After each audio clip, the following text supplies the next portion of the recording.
வருகிறார். மதிப்புக்குரிய அண்ணன் தாரை முத்தரசு அவர்களை பேச வருவது அன்போடு அழைக்கிறேன். உங்களது அனைவரின் பலத்த கலைவு செய்வது பேசுவோம்.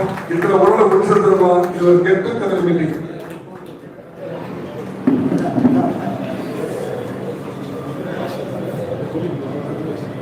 எல்லோருக்கும் மதிய வணக்கம். ஒரு அருமையான ஒரு குடும்ப விழாவில் கலந்து கொள்வதில் நான் பெரும் மகிழ்ச்சி அடைகிறேன்.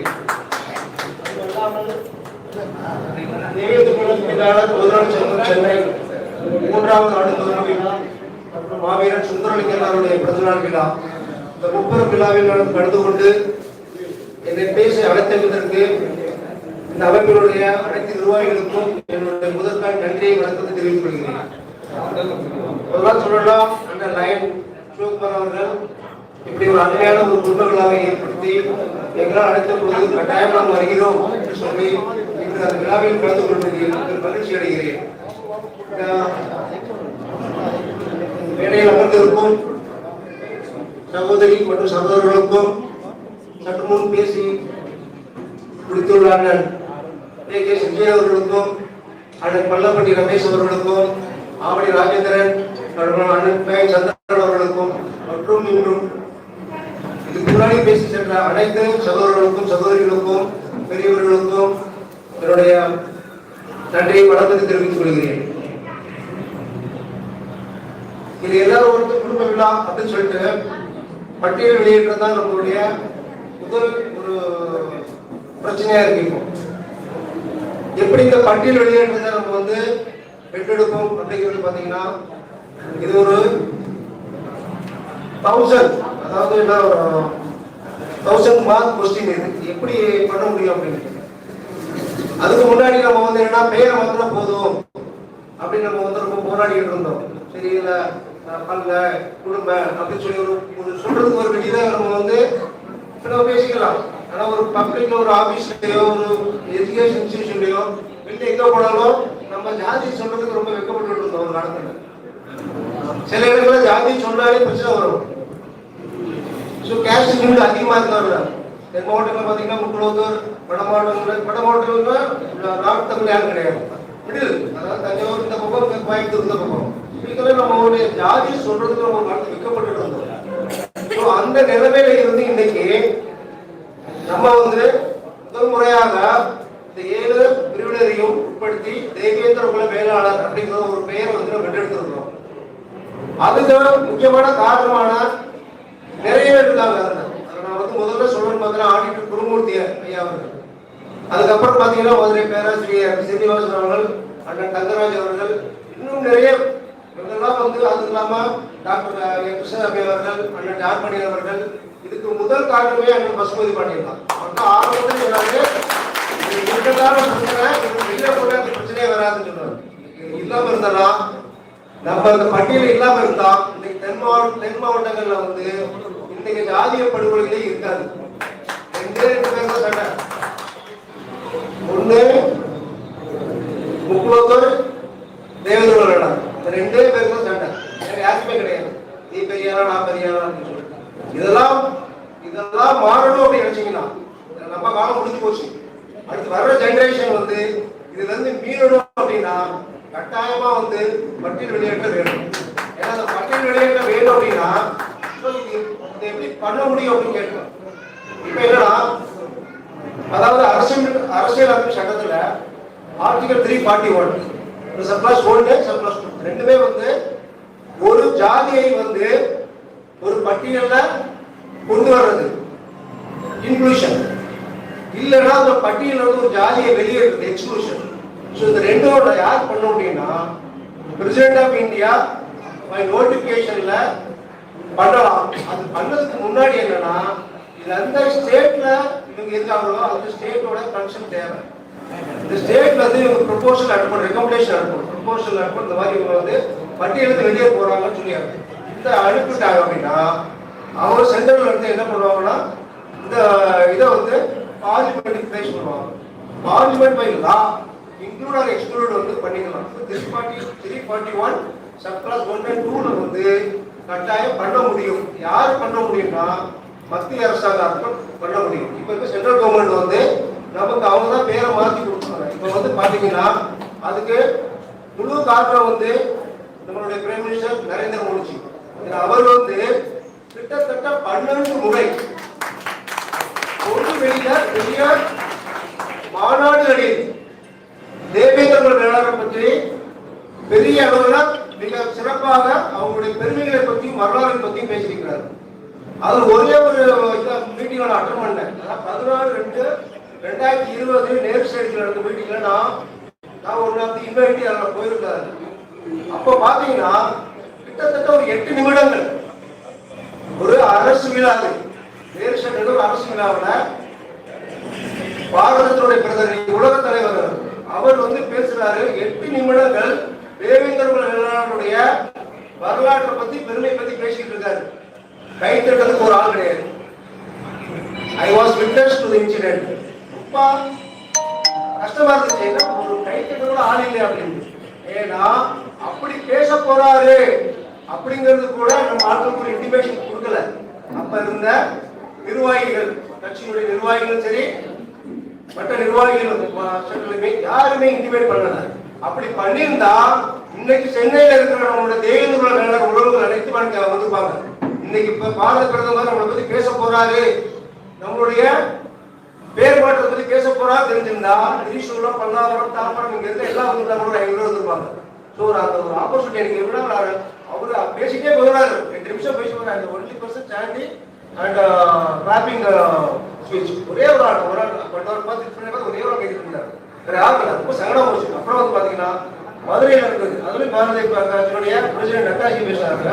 அப்புறம் ஹோம் மினிஸ்டர் திருநெல்வேலியும் மதுரையில் பேசினாங்க. இந்த மாதிரி பாரதிய ஜனதா கட்சியினுடைய தேசிய தலைவர்கள் எல்லாம் வந்து நம்மளுடைய அவங்களுக்கு இங்கதான் ஓட்டுநர் இல்லை. அவங்க என்ன நினைக்கிறாங்கன்னா இவங்க வந்து மிகப்பெரிய வரலாற்று பின்னணி உள்ளவர்கள், பாரம்பரியத்தில் சொந்தக்காரர்கள், இவங்க வந்து ஏறும் போதும் தொழிலாக கொண்டவர்கள். இவங்களுடைய பெருமைகள் எல்லாம் வந்து தெரிஞ்சுக்கிட்டு நம்மளை பத்தி பெருமையா பேசுறாங்க. அவங்க வாக்கு வங்கி தான் முக்கியம்னா அவங்க முக்கியத்துவம் சாதகம் பேசிக்கலாம் இல்லையா, இல்ல கவுண்டர் சாதியை அவங்களை பத்தி பேசிக்கலாம் இல்லையா. நம்ம வாக்கு மட்டும் தான் வேணுமா? இல்ல, நம்ம வந்து இருக்கிற மடித்தவர்கள் கட்சிகள்லாம் இருப்பீங்க, நான் பேச தப்பா எடுத்துக்கிறாங்க. மற்ற யாருமே இதை வந்து பேசல, இந்த சமுதாயத்தை பத்தி யாருக்குமே பேசல. அப்படி பேசுற ஒரு காலகட்டத்துல வந்து நம்ம வந்து சில பேர் சொல்லுவாங்க இவங்க வந்து ஓட்டுக்காக பண்றாங்க. இல்ல, நமக்கு தேவை என்னன்னா பெயர் மாற்றம். இந்த பெயர் மாற்றத்திற்கு எந்த கட்சி வருகிற 2026 தேர்தலில் எந்த கட்சி நாங்கள் இவரை பட்டியலில் எடுத்து ஆதரிக்கிறோம் என்று மேனிபெஸ்டோ அவங்களோட தேர்தல் வாக்குறுதிகளை சொல்றாங்களோ அவங்களுக்கு நம்மளுடைய வாக்கு செலுத்துவோம். சொன்னாங்க பேச்சுத்தர சொன்னாங்க. நாங்குநேரி ஒரு உதாரணம் சொன்னாங்க. நாங்குநேரியில் வந்து பாத்தீங்கன்னா 112 கிராமம் பருத்திக்கோட்டை நாட்டார் சங்கம் அவங்க ஒற்றுமையா இருந்தாங்க. யாருமே போட்டு போட போகல. எல்லா நியூஸ்லயும் கிளாஸ் ஆச்சு. இது வந்து ஒரு எக்ஸாம்பிள். பை எலெக்ஷன்ல அவங்க வந்து அவங்களுடைய ஒற்றுமையை காட்டாங்க. அந்த ஒற்றுமையை நம்ம மெஜாரிட்டியா இருக்கிற ஒரு 30 மாவட்டங்கள மெஜாரிட்டியா இருக்கிறோம். அந்த மாவட்டம் நம்ம காட்டியிருந்தோம்னா இன்னைக்கு இருக்க அடுத்த கட்சி நம்ம ஓடி இருந்திருக்கலாம் இல்லையா. அவங்களுடைய மாணவியல் அவங்களுடைய டாக்டர் சுமதியோட அறிக்கையா இருக்கட்டும், இல்லைன்னா ஹன்ஸ்ராஜ் அறிக்கையா இருக்கட்டும், 2 அறிக்கையும் பாத்தீங்கன்னா நம்மளுடைய பாப்புலேஷன் அவங்களே சொல்றாங்க 80 லட்சம் பேர் சொல்றாங்க. நம்ம சொல்ற 1 கோடி பேர் இருக்காங்க. 8 கோடி பேர் கிட்டத்தட்ட ஒரு 800 பக்கம் இருக்காங்க இல்லையா. அப்போ நமக்கான முக்கியத்துவம் இல்லை. அது இல்லாம இன்னைக்கு இருக்கிற ஆளுங்கட்சிகள் அது அதிமுக திமுக யாராக பண்றோம், ஒவ்வொரு ஆட்சியும் வரும் பொழுது நமக்கான பிரதிநிதித்துவம் இல்ல. மந்திரி சபையில் கொடுக்குறாங்க. நான் பட்டியலில் வேண்டும் சொல்கிறேன். ஆனா எனக்கு ஒதுக்கப்பட்ட துறை பட்டியல் ஆளுநர் துறை யாருக்குமே இல்லை. அவங்க பெரிய ஆளுமைகள், அவங்க மிக திறமையானவர்கள். அவங்களுக்கான பிரதிநிதித்துவம் இல்ல. ஏதோ ஓட்டுக்காண்டி நம்ம கொடுக்கணுங்கிற ஒரு மனப்பான்மையோடு இருக்காங்க. அந்த மாதிரி இல்லாம இவர்களுக்கு நம்ம கொடுக்கவில்லை என்றால் இவர்கள் வருகிற தேர்தலில் நமக்கு பாடம் புகட்டுவார்கள் என்பதை நாம் மீண்டும் மீண்டும் அவங்களுக்கு வலியுறுத்த வேண்டும். அதுக்காக வந்து நம்மளுடைய ஒற்றுமையை வந்து நம்ம எப்படி ஒற்றுமையை நம்ம வந்து காட்டுவோம், அந்த வழியில வந்து இங்க இருக்கிற பல்வேறு அமைப்புகள் இருக்கீங்க. எனக்கு அது ரொம்ப வெக்கமா இருக்குது. தேவேந்திர பார்த்து நிறைய அமைப்பு இருக்குது. இந்த மாதிரி குழுமங்களாம் நீங்க நடத்துறீங்க, இது சந்தோஷமான விஷயம். ஆனா தென் மாவட்டங்களில் பாத்தீங்கன்னா மதுரைக்கு நிறைய அமைப்புகள் இருக்குது. என்னடா எல்லாரும் அங்க நினைச்சுட்டாங்க திருமுனையில கூட்டம் போட்டு இருக்காங்க. அதெல்லாம் எப்படி போய் சேரும்?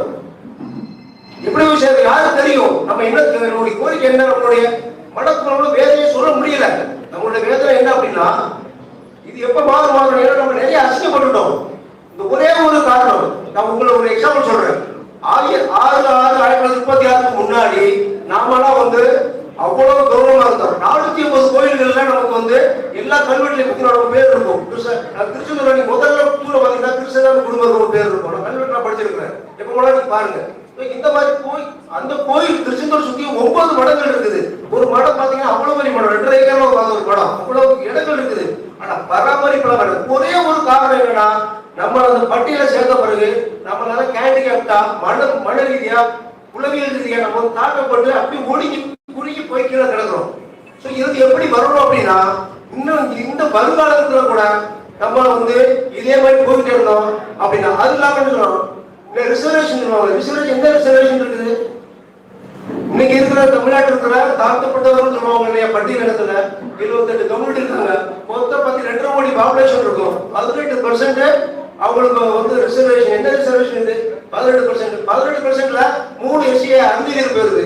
அந்த 3 எஸ்சிஏ அருந்ததியர் பாத்தீங்கன்னா அவர் ஆக்ட்ல சொல்றான், இந்த first vacancy goes to Arunthathiyar இருக்கிறான். அப்படி பாத்தீங்கன்னா ஒரு எஜுகேஷன் இன்ஸ்டிடியூஷன் வச்சீங்கன்னா, ஒரு யூனிவர்சிட்டி வச்சீங்கன்னா 40 டிபார்ட்மெண்ட் இருக்கும். 40 டிபார்ட்மெண்ட்ல ஒவ்வொரு டிபார்ட்மெண்ட் ஒரு வேகன்சி தான் வரும். சோ as per act என்ன சொல்றோம்னா first vacancy goes to SCA. அவன கார்பர் பாத்தீங்கன்னா ஒரு யூனிவர்சிட்டில இந்த ஆக்ட் போட்ட பிறகு கிட்டத்தட்ட தமிழ்நாட்டுக்கு அத்தனை யூனிவர்சிட்டிலையும் எல்லாம் பாத்தீங்கன்னா எஸ்சி கோட்டா ஃபில் பண்றது எஸ்சிஏ தான். நீங்க வேணா ஆர்டிஐல போட்டு கேட்டுக்கோங்க, எல்லா எவிடன்ஸ் இருக்குது, அவ்வளவு எஸ்சிஏ தான். சோ அப்ப அப்படி ஒரு ரிசர்வேஷனே இல்லாத அந்த ரிசர்வேஷன் பேருக்கு ரிசர்வேஷன் சொல்றான். எம்பிசி இருக்கு, பிசி இருக்கு, எல்லாருக்கும் ரிசர்வேஷன் இருக்கு. தமிழ்நாட்டை பொறுத்த வரைக்கும் 69% ரிசர்வேஷன் இருக்கு. அப்படி இருக்கும்பொழுது இதுல ரிசர்வேஷன் சொல்றான். அப்படிலாம் கிடையாது. நீ எம்பிசில இருந்தாலும் சரி இல்ல பிசி இருந்தாலும் உங்களுக்கு எந்த பிரச்சனையும் வராது. உளவியல் ரீதியா தாக்கப்பட மாட்டேன். உனக்கு வியாபாரம் இருக்கும், நீ பொருளாதாரம். இப்ப நம்மளும் பொருளாதாரம் கூட நம்மளுக்கு எந்த ஒரு மரியாதையும் கிடையாது. நான் நல்லா ஒரு ஐஏஎஸ் ஐபிஎஸ் ஒரு நீதிபதி இருந்தா கூட அவன் எஸ்சி, அவ்வளவுதான். இந்த எஸ்சிங்கிறது தான் நம்மளுடைய உளவியல் தாக்கம். அதுல இருந்து நம்ம என்னைக்கு விடுபடுறோமோ அன்னைக்கு தான் உண்மையான சுதந்திரம் நமக்கு. இந்தியா சுதந்திரம் இல்ல, நம்மளுடைய டிகேடிக்கான சுதந்திரம் நம்ம என்னைக்கு பட்டியல இருந்து வெளியே போறோமோ அன்னைக்குதான் உங்களுக்கு சுதந்திரம் கிடைக்கும். நீங்க எல்லாம் அதுக்கு உங்களுடைய நீங்க பெரியவர்களா இருக்கலாம், வருங்கால சன்னதிகள் குழந்தைகள் இருக்காங்க பாத்தீங்களா, இவங்கள இப்ப இன்னும் ஸ்கூல்ல கேட்கலாம் சர்டிபிகேட் கேட்கலாம் என்னன்னு. ஒண்ணு நம்மளுக்கு எந்த ஒரு பயனும் கிடையாது. ஆனால் கேட்கலாம், நம்ம கேட்கும் போதே ஏசியா அப்படிங்கிறோம். ஸோ பிரைவேட் இன்ஸ்டிடியூஷன் எவ்வளவுதான் பணம் வச்சிருந்தாலும் மரியாதை இல்லை. அப்படி மரியாதை இல்லாத காரணம் என்னன்னா, முழுக்க அந்த எஸ்சிங்கிற ஒரு பட்டியல், அந்த பட்டியல் இருந்து வெளில போறதுக்கான முயற்சியை அண்ணன் பேச்சு கொடுத்த மாதிரி ஆட்கள் அண்ணன் சொன்னா நல்ல ஐடியா சொன்னாங்க, அதை பயன்படுத்திக்கோங்க. ஒரு தெருவில் 10 பேர் தர ஒரு போஸ்டர் சொல்லிடுங்க, எலெக்ஷன் முன்னாடி இப்பவே பண்ணிருங்க.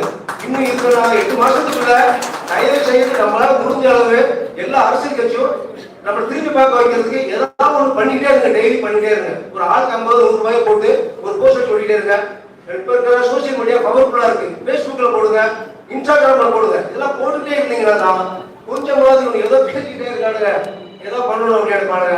நம்மளுடைய 80 லட்சம் நான் அவங்க ரிப்போர்ட் சொல்றேன் ரிப்போர்ட்ல இதுக்கு நம்ம ஒரு கோடி மேற்பட இருப்போம். ஆனாலும் நமக்கான பிரதிநிதித்துவம் எங்கேயும் கிடையாது. இந்த ரிசர்வேஷன் அப்படிங்கிற ஒரு இந்த 13 எம்எல்ஏ விலகி உட்கார்ந்துருக்காங்க, அவங்களும் ஒண்ணும் பண்ண முடியாது. அதெல்லாம் சொன்ன மாதிரி பாராளுமன்றத்துல பெயர் மாற்ற கோரிக்கை வரும்பொழுது நம்மளுடைய எப்படி வெளியே வராரு, வெளியே பண்றாரு. அட்லீஸ்ட் அன்னைக்கு அவர் நம்மளோட இருப்ப நிலைதான் அவர் ஹீரோவா இருப்பாரு முன்னாடி இல்லையா.